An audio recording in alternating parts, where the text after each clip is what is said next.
ಜೈ ವಾಸವಿ. ನಮ್ಮ ಆರ್ಯವೈಶ್ಯ ಕುಲದೇವಿಯಾದ ಶ್ರೀ ವಾಸವಿ ಕನ್ಯಕಾ ಪರಮೇಶ್ವರಿ ದೇವಿಯ ಪಾದಕಮಲಗಳಿಗೆ ನಮಿಸುತ್ತಾ ಶ್ರೀ ವಾಸವಿ ದೇವಿ ಕನ್ಯಕಾ ಪುರಾಣ ಏಕಾದಶಾಧ್ಯಾಯವನ್ನು ಪ್ರಾರಂಭಿಸೋಣ. ವಿಷ್ಣುವರ್ಧನ ರಾಜನು ತನ್ನ ಪಟ್ಟಣಕ್ಕೆ ಹಿಂದಿರುಗಿ ಹೋದ ಬಳಿಕ ವೈಶ್ಯ ಪ್ರಭುವಾದ ಕುಸುಮಶ್ರೇಷ್ಠಿಯು, ಕುಲಗುರುವಾದ ಭಾಸ್ಕರಾಚಾರ್ಯರು, ಧನಧಾರ್ಯಾದಿ ಮಂತ್ರಿವರರು ಸಮಾವಿಷ್ಟರಾಗಿ ತಮ್ಮ ಕರ್ತವ್ಯವನ್ನು ಕುರಿತು ಚರ್ಚಿಸಿದರು. ಅನಂತರ ಭಾಸ್ಕರಾಚಾರ್ಯರು, ಅತ್ಯಂತ ಅವಶ್ಯಕವಾದ ಕಾರ್ಯವಿರುವುದರಿಂದ ನನ್ನ ಆಜ್ಞೆಗೆ ಪ್ರತ್ಯುತ್ತರಗಳನ್ನು ಹೇಳದೆ ತಕ್ಷಣವೇ ಹೊರಟು ಬರಬೇಕಾಗಿದೆ ಎಂದು ತಿಳಿಸುತ್ತಾ ಪತ್ರಗಳನ್ನು ಬರೆಸಿ 18 ಪಟ್ಟಣಗಳಲ್ಲಿರುವ ವೈಶ್ಯರೆಲ್ಲರಿಗೂ ದೂತರ ಮುಖೇನ ಶೀಘ್ರವಾಗಿ ಕಳಿಸಿರಿ ಎಂದು ಕುಸುಮಶ್ರೇಷ್ಠಿಗೆ ಹೇಳಿದರು. ನಂತರ ಗುರುವಾಕ್ಯವನ್ನು ಕೇಳಿ ಕುಸುಮಾರಿಯನು ಅದೇ ರೀತಿಯಲ್ಲಿ ಕಳಿಸಿದನು. ರಾಜದೂತರು ತ್ವರಿತಗತಿಯಲ್ಲಿ ಹೋಗಿ ಪತ್ರಿಕೆಗಳನ್ನು ಕೊಟ್ಟು ಹಿಂದಿರುಗಿದರು. 18 ಪಟ್ಟಣಗಳ ವೈಶ್ಯರು ದೂತರ ವಚನಗಳನ್ನು ಕೇಳಿ ಪತ್ರಿಕೆಯಲ್ಲಿ ಬರೆಯಲ್ಪಟ್ಟ ಅರ್ಥಗಳನ್ನು ಕಂಡು ಅತ್ಯಾಶ್ಚರ್ಯಪಟ್ಟರು. ತೇಜೋವಂತರು ಪಟ್ಟಣವಾಸಿಗಳು ಆದ ಸರ್ವ ವೈಶ್ಯರು ಆಲೋಚಿಸಿ ಪ್ರಯಾಣ ಹೊರಟು ಪೆನುಗೊಂಡೆಯನ್ನು ಸೇರಿದರು. 18 ಪಟ್ಟಣಗಳ ಆರ್ಯವೈಶ್ಯ ಪ್ರಮುಖರ ಮಹಾಸಮಾವೇಶ ಮತ್ತು ಚರ್ಚೆ. ಅವರ ಆಗಮನ ತಿಳಿದು ರಾಜನಾದ ಕುಸುಮಶ್ರೇಷ್ಠಿ ತನ್ನ ಪರಿವಾರ ಸಮೇತನಾಗಿ 18 ಪಟ್ಟಣಗಳಿಂದ ಬಂದ ವೈಶ್ಯವರ್ಯರನ್ನು ಎದುರುಗೊಂಡು ಆಹ್ವಾನಿಸಿ ಕರೆತಂದನು. ಅವರಿಗೆ ಸಮುಚಿತ ವಸತಿ ಭೋಜನ ಸೌಕರ್ಯಗಳನ್ನು ಏರ್ಪಡಿಸಿ ಸತ್ಕರಿಸಿದನು. ಮಾರನೆಯ ದಿನ ವೈಶ್ಯನಗರಗಳಿಂದ ಆಗಮಿಸಿದ 714 ಗೋತ್ರಗಳ ಸಮಸ್ತ ವೈಶ್ಯ ಪ್ರತಿನಿಧಿಗಳು ನಗರೇಶ್ವರ ದೇವಾಲಯ ಪ್ರಾಂಗಣದಲ್ಲಿ ಸಮಾವಿಷ್ಟರಾದರು. ನಂತರ ಕುಸುಮಾರ್ಯ ರಾಜೇಂದ್ರನು ಗುರುವಿನ ಆಣತಿಯಂತೆ ನಡೆದ ವಿಷಯಗಳನ್ನೆಲ್ಲ ಸಭಾಸದರಿಗೆ ಸವಿಸ್ತಾರವಾಗಿ ತಿಳಿಸಿಕೊಟ್ಟು, ಆತ್ಮೀಯರೇ, ಈ ಸಮಸ್ಯಾ ಪರಿಷ್ಕಾರಕ್ಕೆ ಚೆನ್ನಾಗಿ ಆಲೋಚಿಸಿ ಚರ್ಚಿಸಿ ಕರ್ತವ್ಯವನ್ನು ಪ್ರಬೋಧಿಸಿರಿ ಎಂದು ಪ್ರಾರ್ಥಿಸಿದನು. ನರೇಂದ್ರನ ಮಾತುಗಳನ್ನು ಕೇಳಿ ವೈಶ್ಯ ಪ್ರಮುಖರೆಲ್ಲರೂ ಚಿಂತಾಕ್ರಾಂತರಾದರು. ಅನಂತರ ಕೆಲವು ನಗರ ಸ್ವಾಮಿಗಳು ಸಭೆಯನ್ನು ಉದ್ದೇಶಿಸಿ, ಸಭಾಸದರೇ, ವಿಷ್ಣುವರ್ಧನ ಭೂಪಾಲನೊಡನೆ ಸಂಬಂಧವು ಅಸಂಭವವಾದ ವಿಷಯ. ನಮಗೀ ಸಮಸ್ಯೆಯು ಪುರಾಕೃತ ದುಷ್ಕರ್ಮ ಫಲವಾಗಿ ಏರ್ಪಟ್ಟಿದೆ. ಕಾಮನೆಯಿಂದಾಗಲಿ ದ್ರವ್ಯ ಲೋಭದಿಂದಾಗಲಿ ಸ್ವಕುಲ ಧರ್ಮವನ್ನು ತ್ಯಜಿಸಿ ಅಧರ್ಮವಶವಾಗುವವರು ತಪ್ಪದೆ ನರಕವನ್ನು ಹೊಂದುವರು ಎಂದು ಹೇಳಿದರು. ಆಗ ಇನ್ನುಳಿದ ಕೆಲವು ನಗರ ಸ್ವಾಮಿಗಳು, ಕನ್ಯೆಯನ್ನು ರಾಜನಿಗೆ ವಿವಾಹ ಮಾಡಿಕೊಡುವುದು ಅಧರ್ಮವಲ್ಲ. ಈ ವಿವಾಹದಿಂದ ವೈಶ್ಯ ಜಾತಿಗೆ ವಿಶೇಷ ಶುಭವುಂಟಾಗಬಲ್ಲದು. ನಾವು ಇದಕ್ಕೆ ಅಂಗೀಕರಿಸಿದ ಪಕ್ಷದಲ್ಲಿ ಬಲಶಾಲಿಯಾದ ಚಕ್ರವರ್ತಿಯ ವಿರೋಧವು ಸಂಭವಿಸುವುದು. ನಮ್ಮ ಕುಲಕ್ಕೆ ಆಪತ್ತುಗಳುಂಟಾಗುವವು ಎಂದು ನುಡಿದರು. ಆಗ ತೇಜಶಾಲಿಯಾದ ಮಾಧವಶ್ರೇಷ್ಠಿ ಮೊದಲಾದ ನಗರ ಸ್ವಾಮಿಗಳು ನಿಂತು, ರಾಜನಿಗೆ ಕನ್ಯೆಯನ್ನು ಕೊಡದಿದ್ದರೆ ನಮಗೆ ಪ್ರಮಾದ ಉಂಟಾಗುವುದೆಂದು ಭೀತರಾಗಬೇಕಾದ ಅವಶ್ಯಕತೆ ಇಲ್ಲ. ನಮ್ಮಿಂದಲೇ ಈ ಭೂಮಿ ಪಟ್ಟಣಗಳು ದೇಶ ಸುಭಿಕ್ಷವಾಗಿವೆ. ನಮ್ಮೊಡನೆ ವಿರೋಧ ಮಾಡುತ್ತಾ ಯಾವ ಪ್ರಭುತ್ವವಾದರೂ ಮುಂದೆ ಸಾಗಲಾರದು. ದೇಶದ ಸೌಭಾಗ್ಯ ಸಂಪದಗಳಿಗೆ ಪ್ರಧಾನಾಧಾರಗಳಾದ ಕೃಷಿ ಗೋರಕ್ಷಣೆ ವಾಣಿಜ್ಯಗಳನ್ನು ನಿರ್ವಹಿಸುವ ವೈಶ್ಯರನ್ನು ನಿರ್ಲಕ್ಷ್ಯ ಮಾಡಿದರೆ ಯಾವ ಪ್ರಭುತ್ವವಾದರೂ ಕೊನೆಗಾಣುವುದು ತಪ್ಪದು. ನಾವು ಏಕೆ ಭಯಪಡಬೇಕು?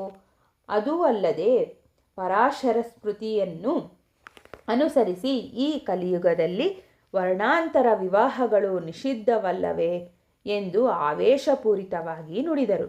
ಆಗ ಕುಲಗುರುಗಳಾದ ಭಾಸ್ಕರಾಚಾರ್ಯರು ಎದ್ದು ನಿಂತು, ಸಭಾಸದರೇ, ವರ್ಣಾಂತರ ವಿವಾಹವು ಧರ್ಮಬದ್ಧವೋ ಇಲ್ಲ ಧರ್ಮ ವಿರೋಧವೋ ಎಂಬುದು ಈಗ ನಮ್ಮ ಸಮಸ್ಯೆಯಲ್ಲ. ನಮ್ಮ ರಾಜಕುಮಾರಿ ವಾಸವಿ ಕನ್ನಿಕೆಯು ಗೌರವ ಬಾಲಿಕೆ. ಆಕೆಯು ದಿವ್ಯಗುಣ ಸಮುಪೇತಳಾದ ಮಹಾತ್ಮಳು. ನಿರಂತರ ನಿವೃತ್ತಿ ಮಾರ್ಗದಲ್ಲಿ ಸಂಚರಿಸುತ್ತಿರುವ ಭಕ್ತಳು. ಗೌರವ ಬಾಲಿಕೆಯಾದ ಕನ್ಯಕೆಯನ್ನು ಬಾಲನಗರನಲ್ಲದ ವೈಶ್ಯ ಬಾಲಕನಿಗಾದರೂ ಕೊಟ್ಟು ವಿವಾಹ ಮಾಡಕೂಡದೆಂಬ ಕಟ್ಟುಪಾಡು ನಮಗಿದೆಯಲ್ಲವೇ ಎಂದು ಹೇಳಿದರು. ಆ ಮಾತುಗಳನ್ನು ಕೇಳಿದ ತಿಪ್ಪರ್ಯಾರ್ಯಾದಿ ನಗರಸ್ವಾಮಿಗಳು ಎದ್ದು ನಿಂತು, ಆಚಾರ್ಯವರ್ಯ, ಈ ಕಟ್ಟಳೆಗಳನ್ನು ನಾವೇ ಅಲ್ಲದೆ ಕಲ್ಪಿಸಿಕೊಂಡಿರುವುದು. ಪರಿಸ್ಥಿತಿಗಳನ್ನು ಅನುಸರಿಸಿ ಅವುಗಳನ್ನು ಬದಲಿಸಿಕೊಂಡರೆ ಯಾವ ತೊಂದರೆಯೂ ಉಂಟಾಗದು. ಸಾರ್ವಭೌಮನು ಕಡು ಬಲವಂತನು. ಅವನು ನಮ್ಮ ಮೇಲೆ ದಂಡೆತ್ತಿ ನಮ್ಮ ಕನ್ಯೆಯನ್ನು ಬಲವಂತವಾಗಿ ಪರಿಣಯವಾಗಲು ಎಣಿಸಿದರೆ ನಾವು ಮಾಡಬಲ್ಲೆವಾದರೂ ಏನು ಎಂದು ಭಯವನ್ನು ವ್ಯಕ್ತಪಡಿಸುತ್ತಾ ಪ್ರಶ್ನಿಸಿದರು. ದಟ್ಟನೆ ಕೆಲವರು ವೈಶ್ಯ ಪ್ರಮುಖರು, ಸಭಾಸದರೇ, ಹಿಂದೆ ಸೀತಾದೇವಿಯನ್ನು ಅಪಹರಿಸಿದ ರಾವಣಾಸುರನು ಏನು ಅನುಭವಿಸಿದನು? ದ್ರೌಪದಿಯನ್ನು ಕಾಮಿಸಿದ ಕೀಚಕನೇನಾದನು? ನಳಮಹಾರಾಜನ ಭಾರ್ಯೆಯಾದ ದಮಯಂತಿಯನ್ನು ಬಲಾತ್ಕಾರಿಸಲು ಹೋದ ದುಷ್ಟ ಕಿರಾತಕನು ಭಸ್ಮವಾಗಿ ಬಿಡಲಿಲ್ಲವೇ? ನಮ್ಮ ಕನ್ಯಕೆಯನ್ನು ವಾಂಛಿಸಿದ ವಿಷ್ಣುವರ್ಧನನ ಗತಿ ಕೂಡ ಅದೇ ರೀತಿಯಾಗುವುದು ಎಂದು ಹೇಳಿದರು. ಆಗ ಮಹಾವೀರನು, ಸರ್ವ ಸೈನ್ಯಾಧಿಪತಿಯೂ ಆದ ವಿರೂಪಾಕ್ಷನು ಕ್ರೋಧಾರುಣ ನೇತ್ರನಾಗಿ ಎದ್ದು ನಿಂತು, ಹಿರಿಯರೇ, ಸರ್ವ ಜನರು ತಮ್ಮ ತಮ್ಮ ಜಾತಿಯಲ್ಲಿ ಗುಣಶ್ರೇಷ್ಠನಾದವನಿಗೆ ಕನ್ಯೆಯನ್ನು ಕೊಟ್ಟು ವಿವಾಹ ಮಾಡುವುದು ಸತ್ಸಂಪ್ರದಾಯವೆಂದು, ಸತ್ಪುರುಷರು ಈ ಸಂಪ್ರದಾಯವನ್ನು ತೊರೆಯುವುದಿಲ್ಲವೆಂದು, ಅಕಸ್ಮಾತ್ ತೊರೆದ ಪಕ್ಷದಲ್ಲಿ ಪ್ರಾಯಶ್ಚಿತ್ತಕ್ಕಾಗಿ ಚಾಂದ್ರಾಯಣ ವ್ರತವನ್ನಾಚರಿಸಬೇಕೆಂದು ದ್ವಿಜೋತ್ತಮರು ಹೇಳಿರುವುದನ್ನು ಕೇಳಿದ್ದೇವೆ. ದುರಾಶಾಪಾರನು, ಕಾಮುಕನು, ಹಿಂಸಾಪ್ರಿಯನು, ಧನಬಲ ದರ್ಪಯುಕ್ತನು, ಅಧರ್ಮಪರನೂ ಆದ ಚಕ್ರವರ್ತಿಗೆ ನಮ್ಮ ಕನ್ಯಕೆಯನ್ನು ನೀಡುವುದು ನಮ್ಮ ಬಾಲನಗರ ಸಂಘಕ್ಕೆ ಆಮೋದಯೋಗ್ಯವಲ್ಲ. ಈ ವಿವಾಹವು ನಡೆಯಲು ಎಂಥ ಪರಿಸ್ಥಿತಿಯಲ್ಲೂ ಸಾಧ್ಯವಿಲ್ಲ ಎಂದು ಒತ್ತಿ ನುಡಿದನು. ಅನಂತರ 612 ಗೋತ್ರಜರಾದ ವೈಶ್ಯರಲ್ಲಿ ಮುಖ್ಯನಾದ ತಿಪ್ಪಯ್ಯಶ್ರೇಷ್ಠಿ ಎದ್ದು, ಸಭಿಕರೇ, ಈ ವಾದೋಪವಾದಗಳಿಂದ ಪ್ರಯೋಜನವಿಲ್ಲ. ವಿವಾಹವು ವ್ಯಕ್ತಿಗತ ವಿಷಯವಲ್ಲವೇ? ವಿವಾಹವಾಗಬೇಕಾದವಳು ವಾಸವಿ ಕನ್ಯಕೆ. ಆಕೆಯನ್ನೇ ಈ ಸಭೆಗೆ ಕರೆಸಿ ಆಕೆಯ ಅಭಿಪ್ರಾಯವನ್ನು ತಿಳಿದುಕೊಂಡು ಬಳಿಕ ನಿರ್ಣಯ ಮಾಡುವುದು ಯುಕ್ತ. ಯುವರಾಣಿಯನ್ನು ಸಭೆಗೆ ಕರೆಸಿರಿ ಎಂದು ಸೂಚಿಸಿದನು. ಆಗ ಕುಸುಮಶ್ರೇಷ್ಠಿ ಗುರುಗಳ ಅಣತಿಯ ಮೇರೆಗೆ ವಾಸವಿ ಕನ್ಯಕೆಯನ್ನು ಸಭಾಸ್ಥಳಕ್ಕೆ ಕರೆಸಿದನು. ತಂದೆಯ ಆಜ್ಞಾನುಸಾರವಾಗಿ ಕನ್ಯಕೆಯು ಸಭೆಗೆ ಆಗಮಿಸಿದಳು. ಗುರು ಹಿರಿಯರಿಗೆ ನಮಸ್ಕರಿಸಿ ತನ್ನ ಜನಕನ ಪಕ್ಕದಲ್ಲಿ ಆಸೀನಳಾದಳು. ವಾಸವಿ ಕನ್ಯಕೆಯ ಆಗಮನದಿಂದ ಸಭಾಸದರಲ್ಲಿ ಎಣೆಯಿಲ್ಲದ ಆಸಕ್ತಿಯು ಬೆಳೆಯಿತು. ಆಗ ಗುರು ಭಾಸ್ಕರಾಚಾರ್ಯರು ಆ ಚಕ್ರವರ್ತಿಯು ಪೆನುಗೊಂಡೆಯಿಂದ ಹಿಂದಿರುಗಿದಾಗಿನಿಂದ ನಡೆದೆಲ್ಲ ವೃತ್ತಾಂತವನ್ನು ಮತ್ತು ಚರ್ಚಿಸಿದ ವಿಷಯಗಳನ್ನು ಸಭೆಗೆ ಆಗಮಿಸಿದ ವಾಸವಿ ಕನ್ಯಕೆಗೆ ತಿಳಿಸಿದರು. ಅನಂತರ ತಿಪ್ಪರ್ಯಾರ್ಯನು ವಾಸವಿಯನ್ನು ನೋಡ, ಓ ರಾಜಕುಮಾರಿ, ನೀನು ಮಹಾ ವಿವೇಕವಂತಳು. ಚಕ್ರವರ್ತಿಯನ್ನು ಕೈ ಹಿಡಿಯುವುದರಿಂದ ಆಂಧ್ರ ಸಾಮ್ರಾಜ್ಯಕ್ಕೆ ಪಟ್ಟ ಮಹಿಷಿಯಾಗಬಲ್ಲೆ. ಸಾರ್ವಭೌಮನಿಂದ ಸಂಭವಿಸಲಿರುವ ಪ್ರಮಾದವನ್ನು ತಪ್ಪಿಸಬಲ್ಲೆ. ಎಲ್ಲವೂ ನಿನ್ನ ಅಂಗೀಕಾರದ ಆಧಾರದ ಮೇಲೆಯೇ ನಿಂತಿದೆ. ಆಲೋಚಿಸಿ ನಿನ್ನ ಅಭಿಪ್ರಾಯವನ್ನು ತಿಳಿಸಬೇಕಾಗಿದೆ ಎಂದು ಹೇಳಿದನು. ಆಗ ವಾಸವಿ ಕನ್ಯಕೆಯು ಸಭಾಸದರನ್ನು ನೋಡಿ, ದೈವಸ್ವರೂಪರಾದ ಪಿತರುಗಳೇ, ಪ್ರಿಯ ಸೋದರರೇ, ವಿವಾಹ ವಿಷಯದಲ್ಲಿ ವ್ಯಕ್ತಿಯಾಗಿರುವ ಸ್ವಾತಂತ್ರ್ಯವನ್ನು ಹರಿಸುವ ಅಧಿಕಾರ ಯಾರಿಗೂ ಇಲ್ಲ. ನನ್ನ ಹೃದಯವು ಪರಾಂಬಿಕೆಯ ಪಾದಾರ್ಚನೆಗೆ ಸಮರ್ಪಿತವಾಗಿದೆ. ನನಗೆ ವಿವಾಹಚೆಯಿಲ್ಲ. ಬ್ರಹ್ಮಚಾರಿಣಿಯಾಗಿರಲು ನಿಶ್ಚಯಿಸಿಕೊಂಡಿರುವಳು ನಾನು ಎಂದು ನುಡಿದಳು. ಆ ವಚನಗಳನ್ನು ಕೇಳಿ 612 ಗೋತ್ರದವರು ಬಲು ವ್ಯಾಕುಲತೆಯಿಂದ, ಕುಮಾರಿ, ನಿನ್ನ ನಿರ್ಣಯದಿಂದ ಸಮಸ್ತ ಕುಲಕ್ಕೆ ಕೇಡಾಗುವುದು. ಚಕ್ರವರ್ತಿಯು ಹಾಗೆ ಸಾಧಿಸಿದರೆ ಕಾಲ ಸರ್ಪದಂತೆ ಅವನು ತನ್ನ ಬಲದಿಂದಲಾದರೂ ನಿನ್ನನ್ನು ಕೊಂಡೊಯ್ಯಬಲ್ಲನು. ಅಂತಹವನನ್ನು ತಡೆಯಬಲ್ಲವರ್ಯಾರು ಎಂದು ಭೀತಿಕಾರಕವಾಗಿ ಮಾತನಾಡಿದರು. ಅವರ ಮಾತುಗಳನ್ನು ಕೇಳಿದ ವಿರೂಪಾಕ್ಷನು ನಂತೆ ಸರ್ರನೆ ಎದ್ದು, ಓ ಬೀರುಗಳೇ, ಚಕ್ರವರ್ತಿ ದಂಡೆತ್ತಿ ಬಂದರೆ ಈ ಧರಣಿ ಚಕ್ರವೇ ತಲೆ ಕೆಳಗಾಗಿ ಬಿಡಬಲ್ಲದೆಂಬಂತೆ ಮಾತನಾಡುತ್ತಿದ್ದೀರಿ. ಮದಾಂಧನಾಗಿ ಅವನು ನಮ್ಮ ಮೇಲೆರಗಿದರೆ ಪ್ರಾಣಸಹಿತ ಮರಳುವುದು ಕನಸು.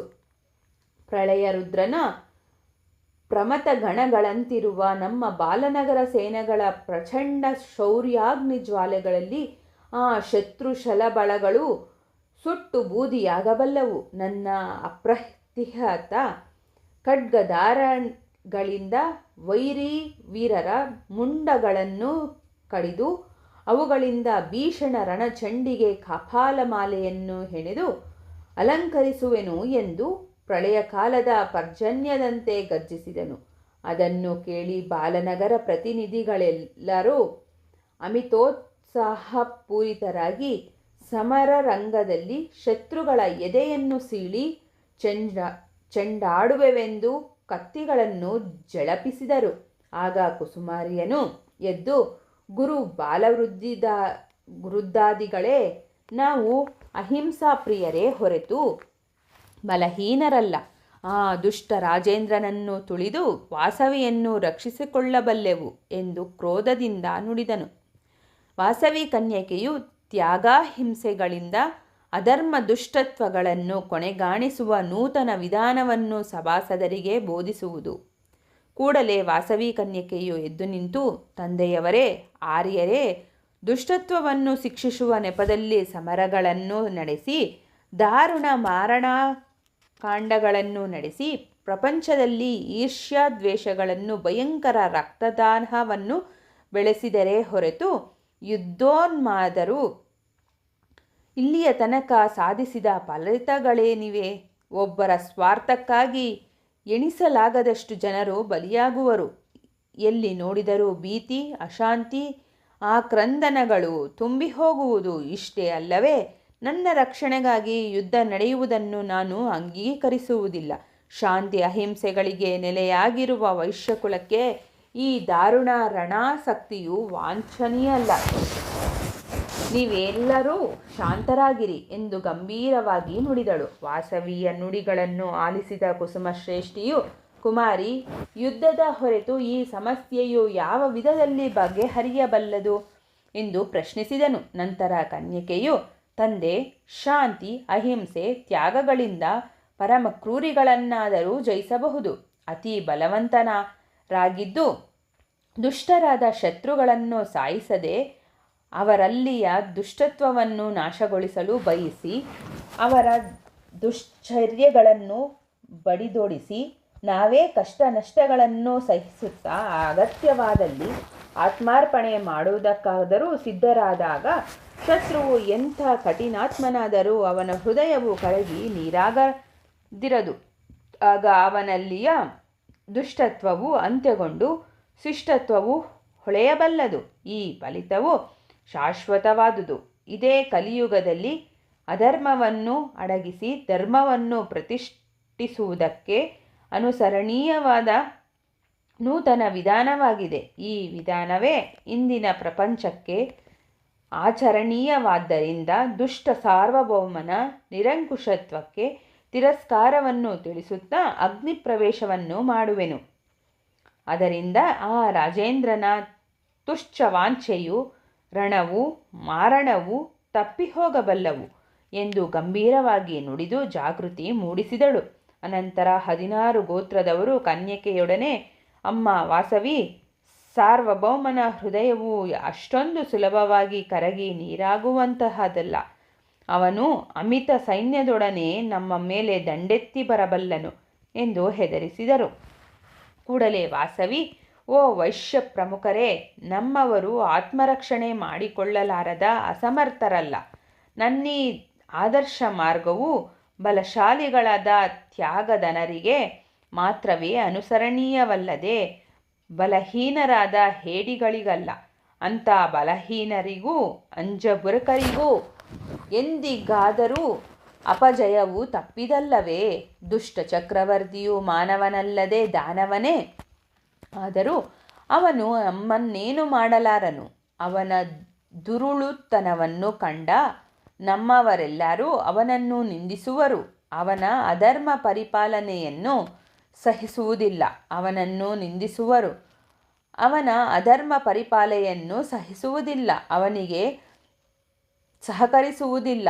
ಹಾಗಾದರೆ ಆ ಮಹಾರಾಜನೊಬ್ಬನೇ ದಿಕ್ಕಲ್ಲದವನಾಗಿ ಚಿಂತಾಕ್ರಾಂತನಾಗಿ ಅಂತ್ಯಗಾಣದೆ ತಪ್ಪದು ಎಂದು ಮೇಘ ಗಂಭೀರ ಸ್ವರದಲ್ಲಿ ನುಡಿಗಳನ್ನಾಡಿದಳು. ವಾಸವಿ ಕನ್ಯಕೆಯ ವಚನಗಳು ಮಹಾಮಂತ್ರಗಳಂತೆ ವಿವೇಕವಂತರನ್ನು ಪ್ರಭಾವಿತರನ್ನಾಗಿ ಮಾಡಿದವು. ಆತ್ಮಾರ್ಪಣಕ್ಕೆ ಸಂಸಿದ್ಧರಾದ 102 ಗೋತ್ರದವರು, ಬಿಟ್ಟು ಹೋಗಲು ಸನ್ನದ್ಧರಾದ 612 ಗೋತ್ರದವರು. ಆನಂತರ ಕುಸುಮಶ್ರೇಷ್ಠಿಯು ಸಭೆಯನ್ನುದ್ದೇಶಿಸಿ, ಅಭಿಮಾನಧನರಾದ ಆತ್ಮೀಯರೇ, ವ್ಯಕ್ತಿ ಸ್ವಾತಂತ್ರ್ಯವನ್ನು ರಕ್ಷಿಸಿಕೊಳ್ಳುವುದಕ್ಕೂ ನಿರಂಕುಶತ್ವವನ್ನು ಧಿಕ್ಕರಿಸುವುದಕ್ಕೂ ಅಧರ್ಮವನ್ನು ಅಂತ್ಯಗೊಳಿಸುವುದಕ್ಕೂ ನಾನು ಕೂಡ ಸತಿ ಸಮೇತನಾಗಿ ನನ್ನ ಪುತ್ರಿಯೊಡಗೂಡಿ ಆತ್ಮಬಲಿದಾನ ಮಾಡಿಕೊಳ್ಳುವೆನು.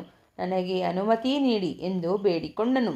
ಆಗ ಆ ಮಾತುಗಳನ್ನು ಕೇಳಿ ಕುಸುಮಾರ್ಯನ ಬಂಧುಗಳಾದ 102 ಗೋತ್ರದವರು ಕುಲಧರ್ಮಗಳ ಸಂರಕ್ಷಣೆಗಾಗಿ ನಾವು ಕೂಡ ಅಗ್ನಿಯಲ್ಲಿ ಆತ್ಮಾರ್ಪಣೆ ಮಾಡಿಕೊಳ್ಳುವೆವೆಂದು ಅದ್ಭುತ ತ್ಯಾಗಮೂರ್ತಿಗಳಾಗಿ ಪ್ರಕಟಿಸಿದರು. ಹೀಗೆ ದೃಢಚಿತ್ತರಾಗಿ ನುಡಿದ 102 ಗೋತ್ರಗಳ ವೈಶ್ಯರ ನುಡಿಗಳನ್ನು ಕೇಳಿ 612 ಗೋತ್ರಗಳ ವೈಶ್ಯರು ಭೀತಿಚಿತ್ತರಾಗಿ, ಓಹೋ, ವಂಶ ಗೌರವವನ್ನು ಕಾಪಾಡಿಕೊಳ್ಳುವುದಕ್ಕೆಂದು ನೀವು ಭ್ರಮೆಯಿಂದ ವಂಶಕ್ಷಯಕ್ಕೆ ತೊಡಗುತ್ತಿದ್ದೀರಿ. ಆತ್ಮಾಹುತಿ ಎಂಬ ಹೆಸರಿನಲ್ಲಿ ನೀವು ನಡೆದುಕೊಳ್ಳುತ್ತಿರುವ ಆತ್ಮಹತ್ಯೆಯಲ್ಲಿ ನಾವು ಪಾಲ್ಗೊಳ್ಳುವುದಿಲ್ಲ. ಆತ್ಮಹತ್ಯೆಯು ಮಹಾಪಾತಕ ಹೇತವಾಗಿದೆ. ಕೀರ್ತಿಯನ್ನಾಗಲಿ ಅಪಕೀರ್ತಿಯನ್ನಾಗಲಿ ಜೀವಿಸಿರುವಾಗಲೇ ನೋಡಬಲ್ಲೆವು. ಸತ್ತು ಸಾಧಿಸುವುದೇನಿರುವುದು? ನೀವು ಅವಿವೇಕದಿಂದ ವಂಶನಾಶಕ್ಕಾಗಿಯೇ ಎಣಿಸಿಕೊಂಡರೆ ನಮ್ಮ ಪರಸ್ಪರ ಬಂಧುತ್ವಗಳು ಇನ್ನೂ ನಿಲ್ಲುವುದಿಲ್ಲ. ಇನ್ನು ನಿಮಗೂ ನಮಗೂ ಯಾವ ಬಗೆಯ ಸಂಬಂಧ ಬಾಂಧವ್ಯಗಳೂ ಇರುವುದಿಲ್ಲ ಎಂದು ನಿಷ್ಠೂರಮತಿಗಳಾಗಿ ನುಡಿದರು. ಕ್ರೋಧಾರುಣ ನೇತ್ರರಾಗಿ ಮಾತು ಮಾತಿಗೂ ದುರ್ವಾದ ಮಾಡುತ್ತಾ ಸ್ವಕುಲಾಭಿಮಾನ ಶೂನ್ಯರಾಗಿ ಪ್ರಲಾಪಿಸುತ್ತಿದ್ದ 612 ಗೋತ್ರದವರ ಇಂಥ ಅಸಹ್ಯಕರವಾದ ಮಾತುಗಳನ್ನು ಕೇಳಿ ಅವರೊಡನೆ 102 ಗೋತ್ರದವರು, ಓ ಸ್ವಾರ್ಥಪರರೇ, ನಿಮ್ಮ ಮಾತುಗಳನ್ನು ಕೇಳಿ ನಾವು ಕನ್ಯಕೆಯನ್ನು ವಿಷ್ಣುವರ್ಧನಿಗೆ ಕೊಡುವುದಿಲ್ಲ. ನಿಮಗೂ ನಮಗೂ ಸಂಬಂಧವೂ ಆಗದು. ನಮ್ಮೊಡಗೂಡಿ ಬಾಳುವುದಕ್ಕೆ ನೀವು ತಕ್ಕವರಲ್ಲ. ಇನ್ನು ಯಥೇಚ್ಛವಾಗಿ ನಮ್ಮ ರಾಜ್ಯವನ್ನು ತೆರೆದು ಹೋಗಬಹುದು ಎಂದು ಶಾಪಿಸಿದರು. 612 ಗೋತ್ರದವರು ಸಭಾಮಂಟಪವನ್ನು ತೊರೆದು ಹೊರಗೆ ಬಂದು ಗುಂಪುಗಳಾಗಿ ಕೂಡಿ, ಈ 102 ಗೋತ್ರಜ ವೈಶ್ಯರು ಎಷ್ಟು ಮೂರ್ಖರಾಗಿರುವರು! ಇಷ್ಟೆಲ್ಲ ಅನರ್ಥಕ್ಕೆ ಕಾರಣವಾಗಿರುವವಳು ಆ ವಾಸವಿ ಕನ್ಯಕೆಯೇ ಅಲ್ಲವೇ? ಕೃತಯುಗದಲ್ಲಿ ಕ್ಷತ್ರಿಯ ಕುಲನಾಶಕನಾದ ಪರಶುರಾಮನಿಗೆ ಜನ್ಮವಿತ್ತ ರೇಣುಕಾದೇವಿಯಂತೆ, ತ್ರೇತಾಯುಗದಲ್ಲಿ ರಾಕ್ಷಸ ವಿಧ್ವಂಸಕ್ಕಾಗಿ ಕಾರಣಭೂತಳಾದ ಜಾನಕಿಯಂತೆ, ದ್ವಾಪರಯುಗದಲ್ಲಿ ಕೌರವ ವಂಶಕ್ಷಯಕ್ಕೆ ಕಾರಣಲಾದ ದ್ರೌಪದಿಯಂತೆ, ಈ ಕಲಿಯುಗದಲ್ಲಿ ವೈಶ್ಯ ವಂಶಾರ್ಣವದಲ್ಲಿ ಈ ವಾಸವಿ ಕನ್ಯಕೆಯು ಬಡಬಾಗ್ನಿ ಜ್ವಾಲೆಯಾಗಿ ಜನ್ಮಿಸಿರುವಳು.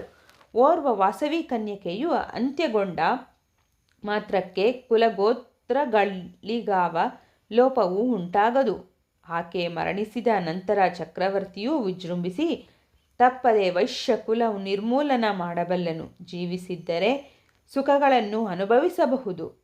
ಸುವಿಶಾಲವಾದ ಭಾರತಾವನಿಯಲ್ಲಿ ಎಲ್ಲಿಗಾದರೂ ಹೋಗಿ ಹಾಯಾಗಿ ಜೀವಿಸಬಲ್ಲೆವು ಎಂದು ನುಡಿಯುತ್ತಾ ಒಬ್ಬೊಬ್ಬರಾಗಿ ಆ ಪಟ್ಟಣವನ್ನು ಬಿಟ್ಟು ಹೋದರು. ಕುಸುಮಶ್ರೇಷ್ಠಿ ಸಭೆಯನ್ನು ಮುಕ್ತಾಯಗೊಳಿಸಿ ನಗರೇಶ್ವರ ಸ್ವಾಮಿಗೆ ನಮಸ್ಕರಿಸಿ ಪುತ್ರ ಪುತ್ರಿಕೆಯರೊಡನೆ ಸ್ವಗೃಹಕ್ಕೆ ತೆರಳಿದನು. ಮಿಕ್ಕ ವೈಶ್ಯ ಶ್ರೇಷ್ಠರೆಲ್ಲರೂ ತಮಗೆ ಪ್ರಾಪ್ತಿಯಾಗಲಿರುವ ಅನಂತ ಪುಣ್ಯ ಕೀರ್ತಿಗಳನ್ನು ಕುರಿತು ಆಲೋಚಿಸುತ್ತಾ ತಮ್ಮ ತಮ್ಮ ಸ್ವಸ್ಥಾನಗಳಿಗೆ ಹಿಂದಿರುಗಿದರು. Thanks for watching this video. Please like, comment, share and subscribe my YouTube channel for more videos.